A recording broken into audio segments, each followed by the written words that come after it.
bijyanye n'Uburundi twamwiganiye igihe igihugu cyifashe ingene turiko turarondera amahoro mu gihugu cya Repubulika Demokarasitike ya Kongo, ingene mu Burundi turiko turakora ibikorwa by'iterambere, inyigisho mu mashuri ingene zifashe.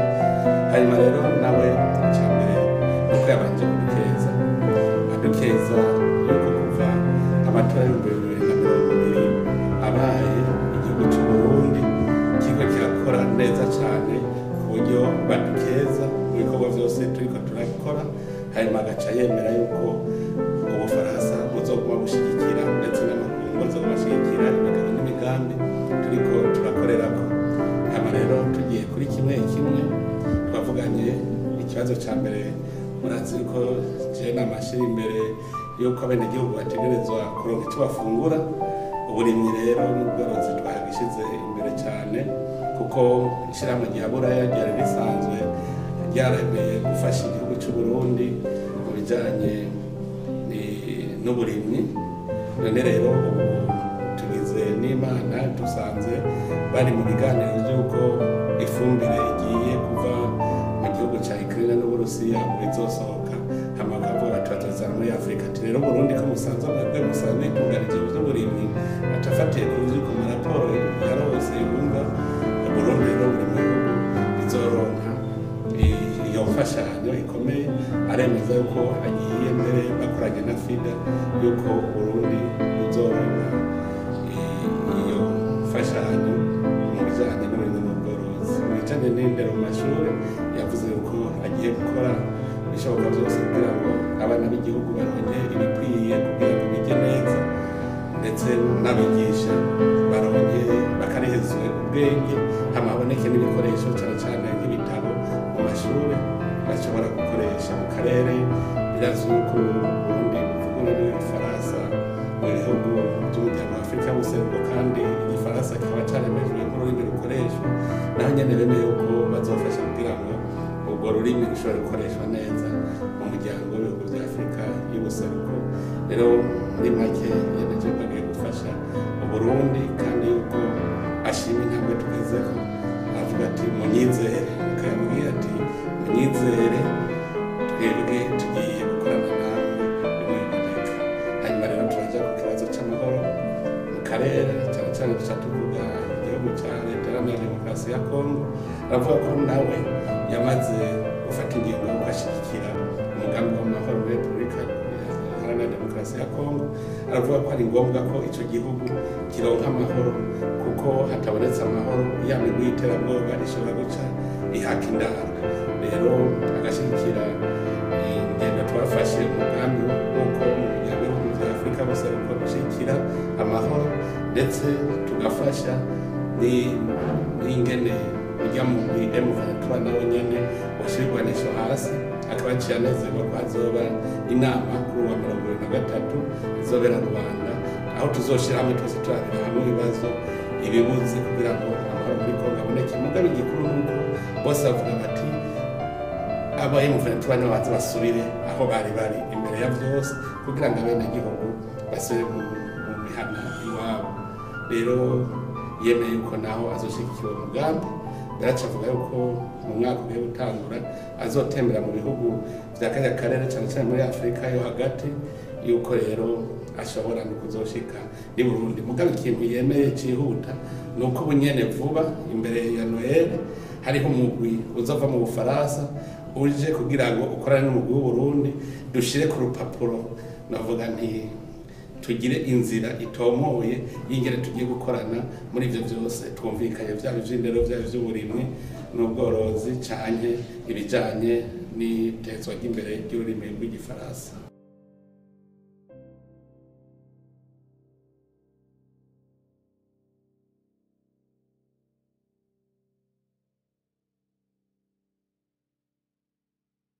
Bonsoir et bienvenue. Bonsoir et merci de m'avoir invité. Cette invitation, également avec nous ce soir sur ce plateau central de la télévision panafricaine, Pierre-Paul Moubitan, communément appelé sous d'autres cieux, Grand Maître Moubitan, président de l'ONG Save Africa, président fondateur, on va le préciser. Bonsoir et bienvenue. Bonsoir à tous les téléspectateurs d'Afrique Média. Je suis heureux d'être à nouveau là pour partager, si vous voulez, les préoccupations des Africains, les préoccupations même du monde. Parce que vous savez, l'Afrique avec sa posture qu'on a bien voulu à un moment donné dénigrer, il n'en demeure pas moins que l'Afrique a enfanté l'humanité et souvent ces enfants se sont retournés contre elle pour lui infliger des gifles et à un moment donné l'Afrique dit non, c'est assez comme ça et puis elle se réveille et dit les enfants, il va falloir que je puisse vous apporter une correction pour que les choses aillent beaucoup mieux. Merci de m'avoir invité. Merci à vous, Monsieur Moubitan. On va planter le décor en allant du côté de la réalisation pour prendre cet élément. C'est bien sûr la lecture de la réaction, la réponse du gouvernement malien au communiqué du gouvernement français annonçant la suspension de cette aide au développement. Le communiqué, il est lu par nos confrères de la télévision nationale malienne. On prend l'élément, on revient sur le plateau pour en parler.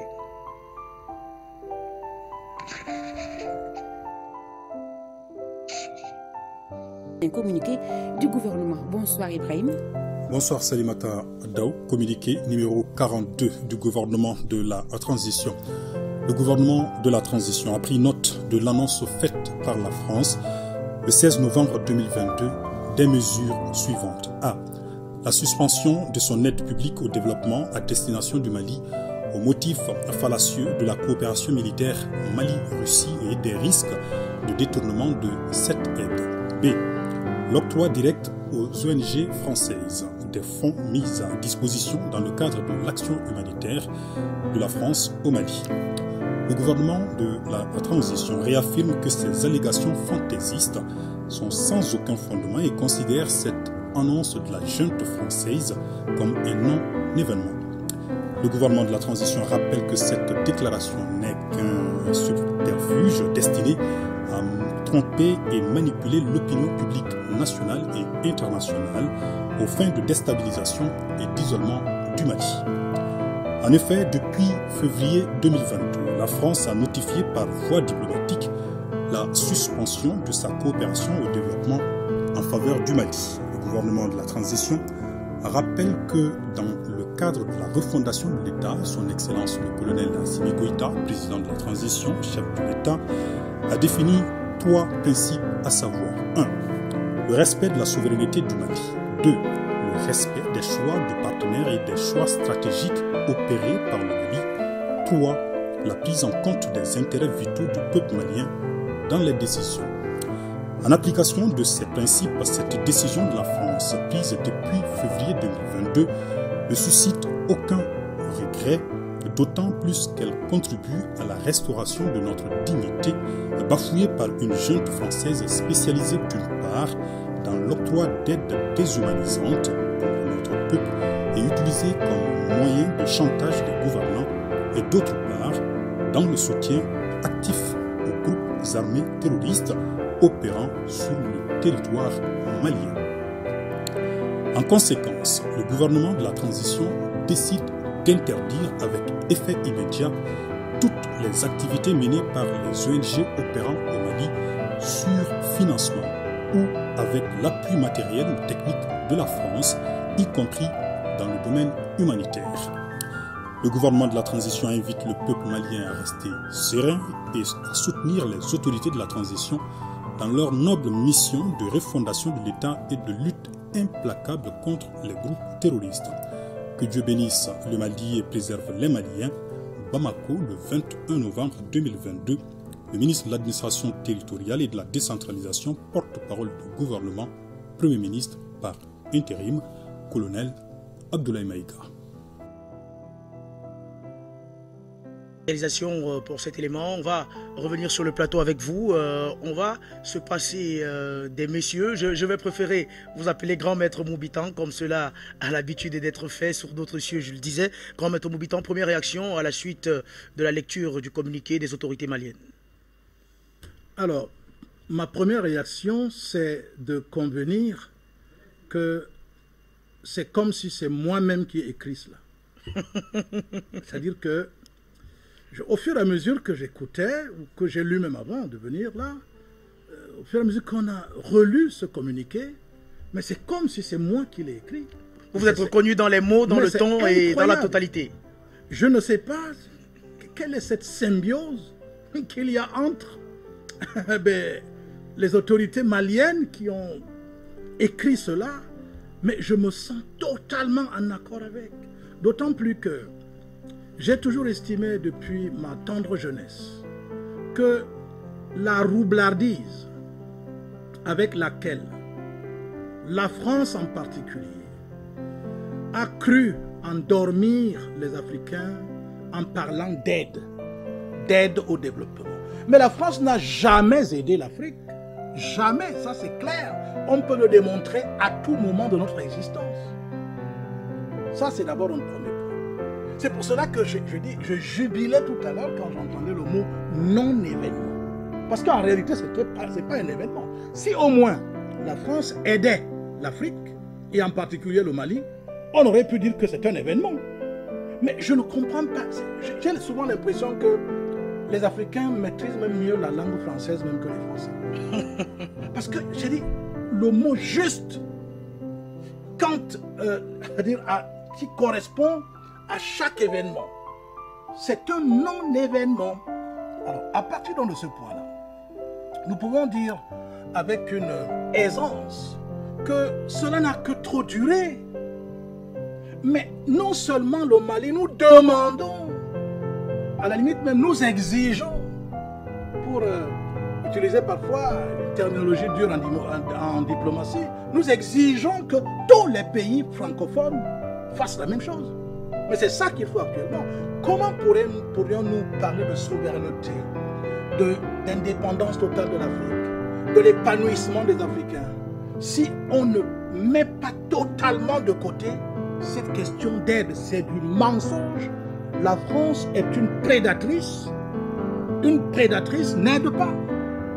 Puisque si nous allons regarder ce qui se passe avec le franc CFA, avec tout le reste, eh bien la France n'a jamais aidé personne.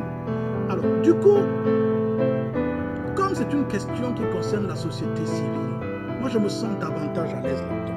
Parce que je suis président fondateur d'une organisation de la société civile et je suis coordonnateur national au Cameroun du réseau des organisations de défense des droits humains au Cameroun, donc Save Africa, dont je suis le président fondateur et membre. Donc cela signifie que je suis en parfaite position pour parler de ce qui concerne la société civile africaine dans sa relation avec la France et plus loin avec l'Union européenne en général. Alors donc je voudrais vous dire, s'il y a quelque chose qui m'a souvent choqué pendant toutes mes années de militantisme dans la société civile, c'est bien cette question des financements étrangers que nos gouvernements africains ont favorisés. Comment vous pouvez avoir une société civile? Vous-même, vous êtes convaincu que la société civile est d'une importance capitale pour accompagner dans la gestion des affaires de la cité.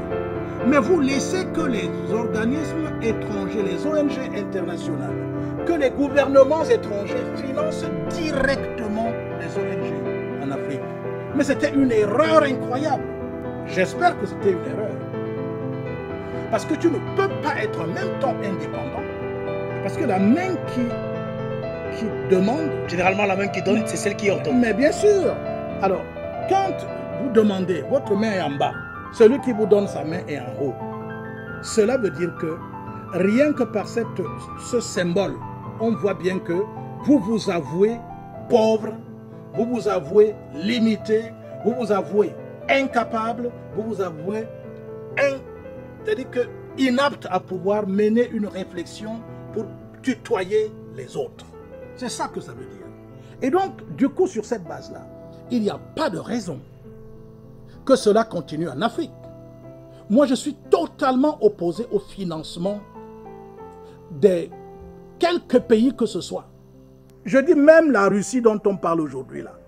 Je n'aimerais pas que la Russie se mette à financer la société civile africaine. Pour le moment, la Russie ne le fait pas. Très bien. Vous voyez donc que c'est fantastique. Et moi, je leur conseille de rester sur cette optique-là.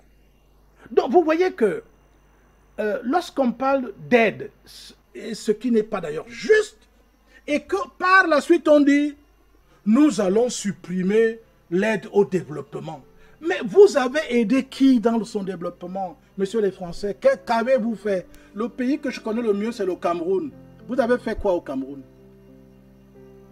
Je souhaiterais que vous me disiez, qu'est-ce que vous avez fait au Cameroun? Si aujourd'hui, le Cameroun arrête son partenariat avec la France, vous pouvez vous satisfaire d'avoir fait quoi au Cameroun? Donnez-moi une seule réalisation. Si ce n'est que les marchés que vous avez gagnés pour récupérer par roublardise ce que vous appelez aide au développement. Mais il n'y a rien. Alors donc, du coup, je pense que nous devons être assez lucides désormais, et c'est pour cela que nous soutenons cette initiative du gouvernement malien de non seulement même la France, d'étendre même cette mesure dans la mesure du possible à tous les autres pays qui continuent de coopérer avec la France pour continuer à piller l'Afrique. Il faut que ça aille au-delà, ça ne doit pas s'arrêter là. Et je suis très content d'avoir constaté ces derniers temps que certains pays européens ont commencé à suivre les pas de la France et à s'organiser déjà pour quitter le Mali et tout cela. Partez vite! Parce qu'en fait, vous ne nous servez à rien, vous êtes dangereux. Nous avons besoin maintenant de travailler nous-mêmes. Nous sommes assez riches. Nous avons des moyens de nous prendre en charge. L'élite africaine, du moins pour celle qui est encore libre, cette élite est capable de réfléchir elle-même pour son développement. Mais, vous savez, je prends souvent cette image. La France, avec ses 14 pays de la zone franc, s'est retrouvée comme étant un brigand assis sur le couvercle d'une marmite dans laquelle elle a réussi à mettre ces 14 pays de la zone franc. Mais alors, vous voyez donc qu'il y a une synergie actuellement, une révolte qui se mue progressivement en révolution et qui va donc faire sauter ce couvercle qui est sur la marmite dans laquelle la France avait mis ses pays. Alors, si elle a encore un peu de jugeote, la France, vous n'avez qu'une seule chose à faire. Dégagez vite. Arrêtez vos conneries d'aide là. Et nous allons travailler d'égal à égal, parce que s'il y a quelqu'un qui doit donner à la France, c'est l'Afrique. Ce n'est pas la France. Alors si, essayez de nous supplier, de faire profil bas, pour qu'on essaie de voir comment est-ce que on peut distribuer nos biens au reste du monde, donc y compris à la France. Si vous continuez à avoir cette attitude condescendante, alors vous comprenez que vous allez tout perdre. Merci à vous, M. Moubitan, pour cette première intervention. On va...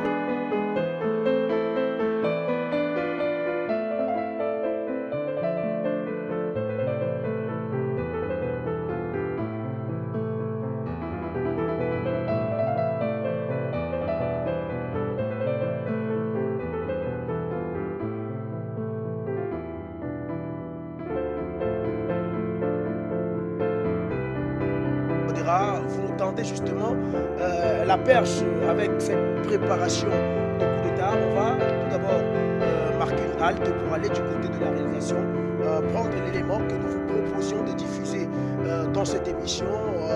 Quand ce n'est pas une enquête d'Afrique Média, généralement, quand ce sont des enquêtes d'Afrique Média, on dit que Afrique Média est partisan. Mais là, c'est une enquête de journalistes français publiée dans les médias français, par les Français, pour les Français. On va prendre l'élément et on revient sur le plateau pour en parler. C'était lui qui avait financé là, ce qui se passait en Guinée équatoriale, non? En 2017.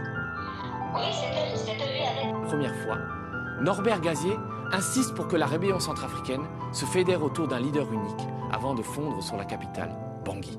Il faut que vous vous réunissiez et qu'il y ait quelqu'un, sauf si, par exemple, Babaladé prend... C'est la raison par laquelle je t'avais parlé de Babaladé. Parce que je sens que ce monsieur, il a la possibilité de devenir ce leader. Mais il faudrait qu'il soit d'accord, qu'il en parle à d'autres personnes, à Nordine et puis à Ali, par exemple, et puis que je le rencontre. Les chefs rebelles que Gazier cite ne sont pas des enfants de cœur, loin de là. Babaladé est un seigneur de guerre tchadien qui a écumé le nord de la Centrafrique avant d'être nommé directeur du renseignement militaire au Tchad, l'indéfectible allié de Paris.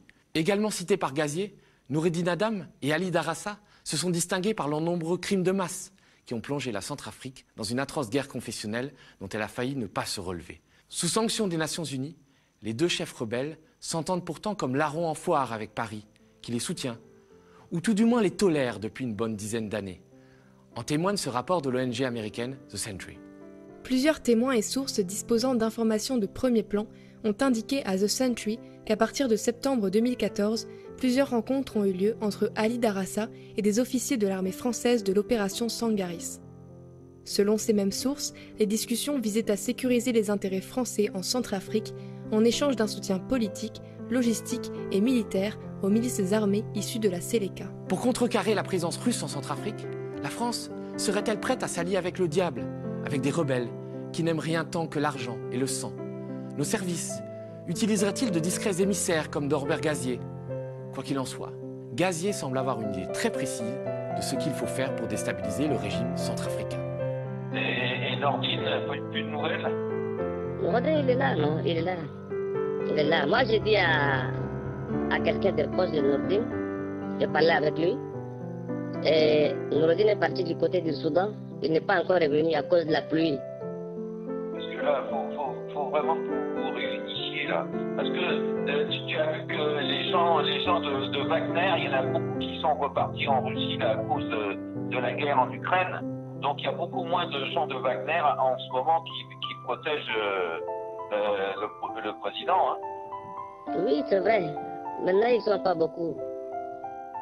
Ben voilà. Maintenant, ils ne sont pas beaucoup. Mais le problème, c'est que vous allez commencer à faire les opérations, mais avec le peu de munitions et des choses qu'on a, nous, de notre côté ici, ça ne peut pas nous amener jusqu'à Bangui, mais... C'était lui qui avait financé là, ce qui se passait en Guinée équatoriale, non? En 2017. Oui, c'était lui avec les partenaires, avec ses partenaires, les opposants de la Guinée équatoriale. C'est eux qui nous ont mis dans la merde jusqu'au bout. Mais c'est lui qui a amené l'argent. Je ne peux pas vous dire avec exactitude de l'argent d'où ça sort.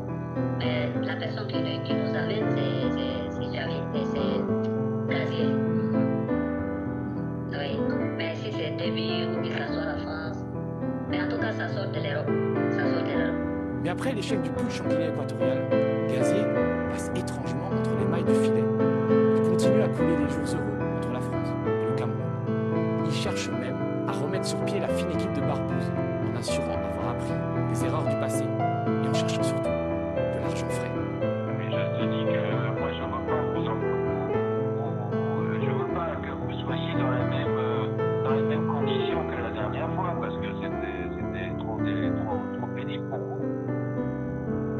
Il faut que eux ils nous confirment qu'il y a des moyens financiers. D'accord. Et ils ont l'air comment? Je sais pas, c'est un gars qui m'appelle de la première équipe. Hein. Mais pour le coup, Norbert Gazier ne s'intéresse plus à la Guinée équatoriale.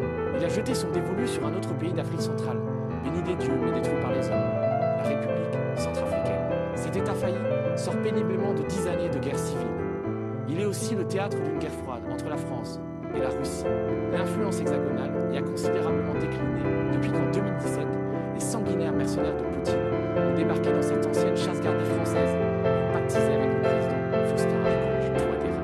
Depuis, à l'Élysée comme au Quai d'Orsay, on estime avoir perdu un pan de notre précaré et on ne décolère pas de ce grand remplacement impérialiste. Wagner, c'est d'abord une société de mercenaires russes qui fait la guerre par procuration.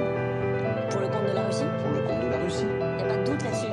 Même si la Russie s'en défend, la lisibilité est tellement forte que ça ne trompe personne. Lorsqu'il pénètre dans un pays, il multiplie les violations, les exactions, les prédations pour se substituer parfois même à l'autorité du pays. L'exemple le plus spectaculaire, c'est la République centrafricaine, où finalement, pour pouvoir se payer, il confisque la capacité fiscale de l'État. La France est tellement folle de rage qu'on la soupçonne même de soutenir les rebelles centrafricains, qui cherche à renverser le président Touadéra et ses... Je ne sais pas pourquoi. Pour l'instant, la France, on n'envoie plus d'argent, ni l'Europe, ni la France, même l'Union européenne, la Banque mondiale n'envoie plus d'argent au régime. C'est la raison pour laquelle c'est la panique. Ils n'ont plus du tout d'argent, les caisses sont complètement vides. Quelques jours après cette conversation, Norbert Gazier revient à la charge. Et cette fois, il a une idée. Il veut toucher l'ennemi en plein cœur. Ok. Alors, je ne sais pas ce que tu fais avec 3R, là. Vous avez des projets? Il faut que tu m'en parles. Maintenant, si vous avez la possibilité, là-bas, le grand patron, il a peur que vous descendiez, vous et les autres, sur Bangui. Il y a un moyen de lui faire peur. C'est que on lui fasse comprendre que vous pouvez intervenir quand vous voulez en plein centre-ville. Et l'idéal, ça aurait été de toucher les installations de la chaîne de télévision que je t'ai indiquée. À Bangui, aucune chaîne de télévision n'a été attaquée. Mais depuis ces enregistrements audio, Norbert Gazier est visiblement passé à la vitesse supérieure.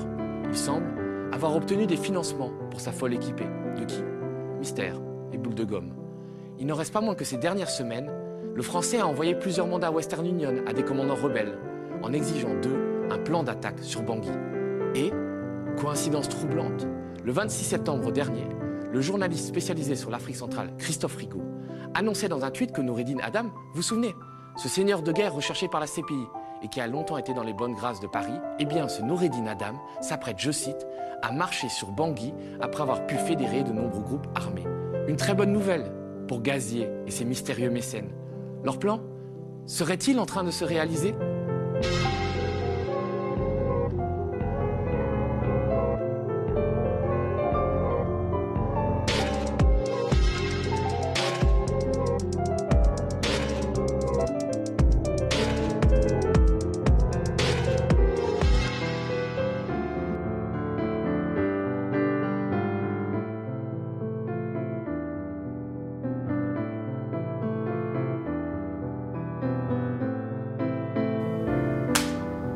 Et là, je dis, maman, je crois que j'ai la réponse.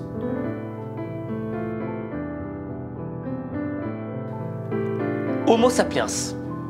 Homo sapiens, ça veut dire l'homme sage, d'accord? Et ça représente notre lignée humaine. Parce que ce que tu dois savoir, c'est qu'il a existé d'autres hominidés, d'autres types d'humains qui ont coexisté avec nous il y a des milliers d'années. Il y a eu l'homme de Néandertal, il y a eu l'homme de Flores, l'homme de Lausanne, il y a eu l'homme de Denisova, l'homme dragon. Bref, il y en a eu plein. Mais toutes ces espèces d'hominidés, d'hommes, se sont éteintes. Il ne reste plus que l'Homo sapiens. Mais aujourd'hui, je peux affirmer qu'il existe une autre espèce humaine qui est contemporaine à Homo sapiens. Oui, c'est Homo débilus, l'homme débile. L'homme débile, c'est quoi? C'est l'homme qui a envie de se faire remarquer et qui est prêt à faire n'importe quoi. Homo débilus, c'est quoi? C'est l'homme qui vend de la drogue, de la mort lente aux autres hommes. Homo débilus, c'est quoi? C'est quelqu'un qui apporte le néant dans la vie des gens. C'est l'homme qui assombrit la société. C'est l'homme qui fait couler l'humanité. Homo débilus. Et tu vois, c'est vrai que je suis dur quand je dis Homo débilus. C'est pas gentil. Mais le problème, tu vois, c'est que les actions de ces gens-là se répercutent sur les gens comme moi. Quand j'étais plus jeune et que je venais de finir mes études d'ingénieur et qu'il fallait que j'aille chercher un job, c'était très difficile. Parce que les gens avaient des a priori sur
La France n'a pas d'amis, elle n'a que des intérêts. C'est la formule devenue le refrain du général de Gaulle, qui n'aura pas lésiné sur tous les moyens pour éliminer physiquement les dirigeants africains qui ont tenté de se libérer du joug de la métropole.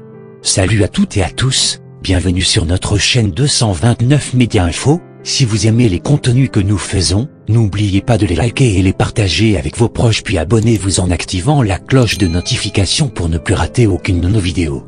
On commence.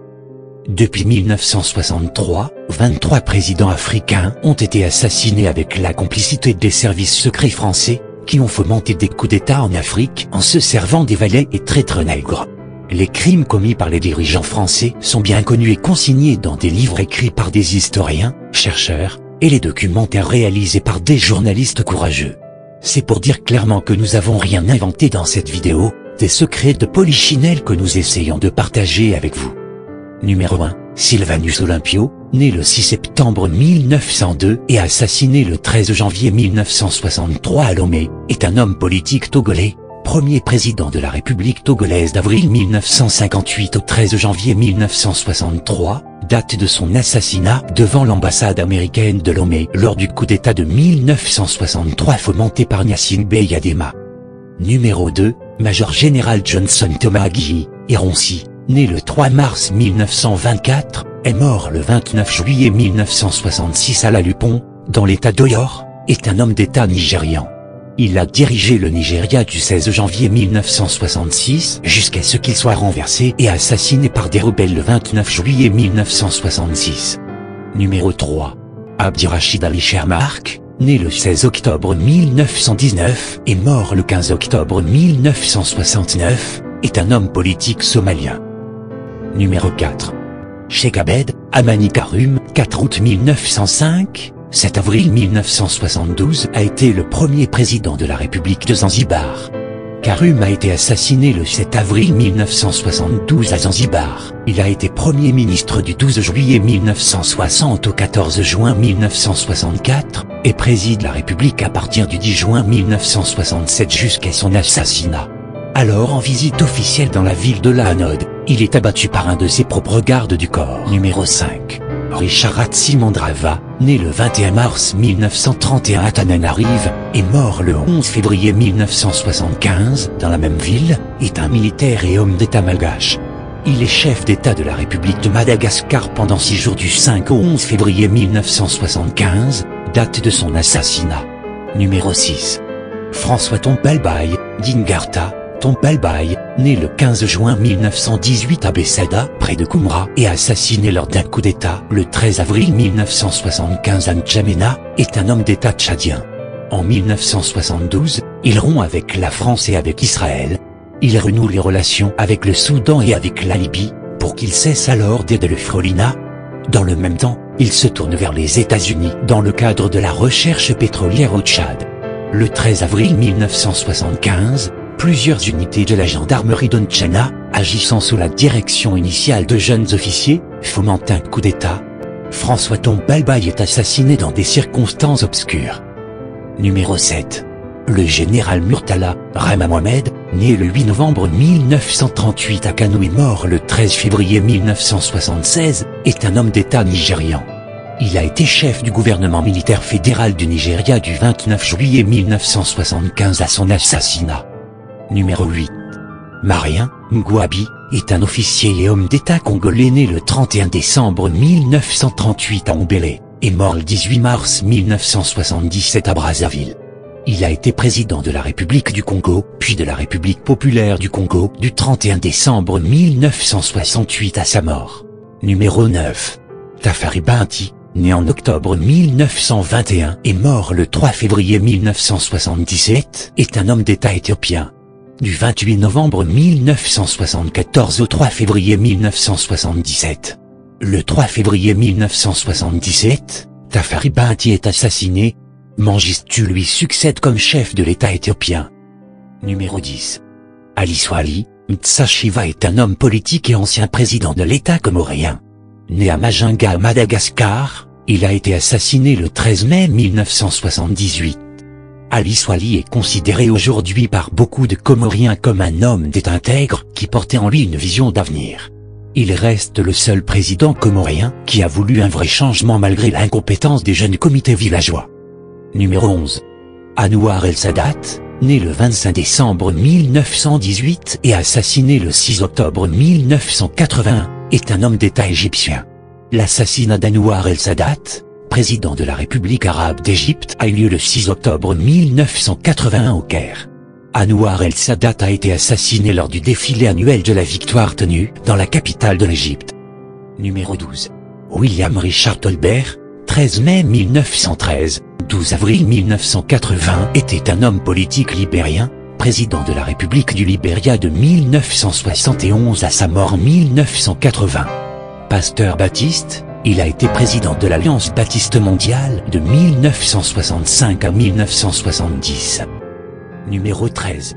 Thomas Sankara, né le 21 décembre 1949 en Haute-Volta et mort assassiné le 15 octobre 1987 à Ouagadougou au Burkina Faso, est un homme d'État anti-impérialiste, révolutionnaire, socialiste, panafricaniste et tiers-mondiste voltaïque, puis burkinabé, chef de l'État de la République de Haute-Volta baptisé Burkina Faso, de 1983 à 1987. Il est abattu lors d'un coup d'État qui amène au pouvoir Blaise Compaoré, le 15 octobre 1987. Son souvenir reste vivace dans la jeunesse burkinabé mais aussi plus généralement en Afrique, qui en a fait une icône, un Che Guevara africain, aux côtés notamment de Patrice Lumumba. Numéro 14. Ahmed Abdallah Abderrahmane, né le 12 juin 1919, mort le 26 novembre 1989, est un homme d'affaires et homme politique comorien, longtemps membre du Parlement français ensuite chef de l'État comorien à plusieurs reprises. Abdallah a accédé à la présidence en 1978, grâce à un coup d'État orchestré par le mercenaire français Bob Denard. Celui-ci commande par la suite la garde présidentielle et devient un homme fort du régime. Peu de temps après avoir décidé de supprimer la garde présidentielle et d'expulser Bob Denard des Comores, le président Ahmed Abdallah est assassiné dans la capitale, Moroni. La période d'instabilité qui suit amènera la France à intervenir pour restaurer l'ordre. Numéro 15. Samuel Canyon, né le 6 mai 1951 à Tuzan et mort assassiné le 9 septembre 1990 à Monrovia, est un militaire et un homme d'État libérien. Le 12 avril 1980, Doux renverse le président William Tolbert lors d'un coup d'État. Élu en 1985, il instaure rapidement un régime dictatorial. À la fin de l'année 1989, des affrontements éclatent entre les forces gouvernementales et des combattants rebelles se réclamant d'un groupe d'opposition, le National Patriotic Front of Liberia (NPFL), dirigé par un ancien membre du gouvernement, Charles Taylor. Samuel Canyon, mort assassiné le 9 septembre 1990 à Monrovia, est un militaire et un homme d'État libérien qui met fin au régime du True Whig Party, qui confisquait le pouvoir au profit exclusif descendants des colons afro-américains. Numéro 16. Mohamed Boudiaf, né le 23 juin 1919 à Silla et mort assassiné le 29 juin 1992 à Annaba, est un homme d'État algérien. Il est président du Haut Comité d'État du 16 janvier 1992 au 29 juin 1992. Le 29 juin 1992, Mohamed Boudiaf est assassiné au cours d'une conférence des cadres qu'il tenait dans la ville d'Annaba. Un sous-lieutenant du groupement d'intervention spéciale GIS Lambarek Boumarafi jeta une grenade pour faire diversion et tira à bout portant sur le président le tuant sur le coup. Numéro 17. Melchior Ndadaye, né le 28 mars 1953 à Murama, dans la commune de Nyabyanga, de la province de Muramvya au Burundi, est mort assassiné au cours d'un coup d'État le 21 octobre 1993 à Bujumbura, est un homme d'État burundais appartenant au groupe ethnique des Hutus.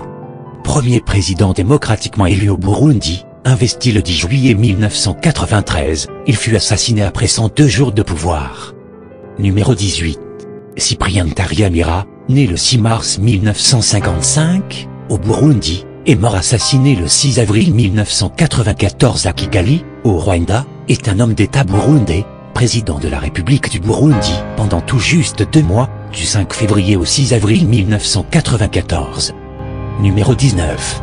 Juvenal Habyarimana, né le 8 mars 1937 au Rwanda, Burundi, est mort assassiné le 6 avril 1994 à Kigali, est un homme d'État rwandais, président de la République rwandaise de 1973 jusqu'à son décès dans un attentat en 1994, événement déclencheur du génocide des Tutsis au Rwanda.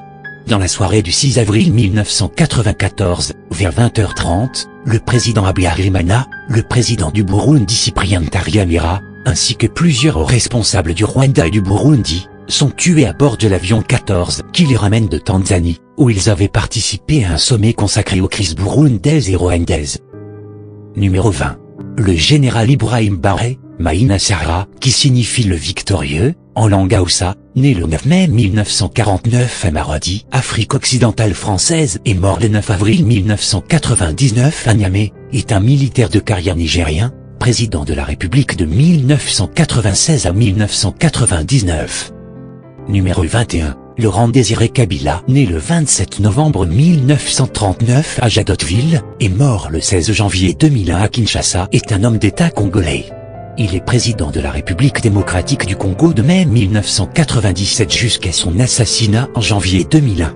Alors qu'il se trouve isolé politiquement et diplomatiquement, Laurent Désiré Kabila est abattu dans des circonstances non encore éclaircies, au début de l'après-midi du 16 janvier 2001, soit 40 ans jour pour jour après l'assassinat de Patrice Lumumba, dans sa résidence, le Palais de Marbre, à Kinshasa, par un ancien enfant soldat devenu membre de sa garde, Rachidi Misl, qui est abattu sur place quelques instants plus tard.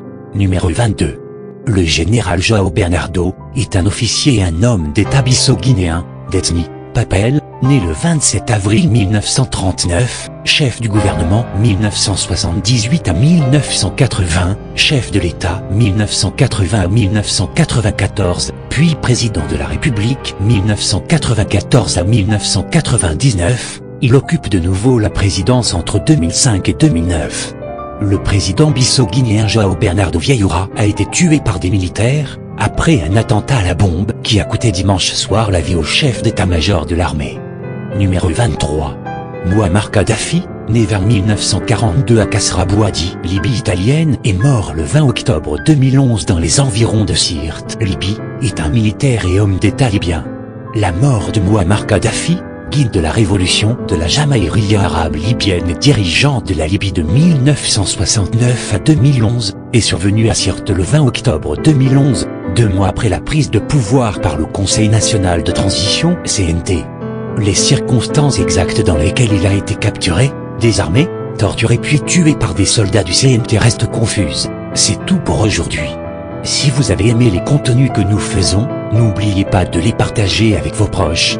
Puis n'oubliez pas de vous abonner à notre chaîne en activant la cloche de notification, pour ne plus rater aucune de nos vidéos. 229 Média Info toujours proche de vous.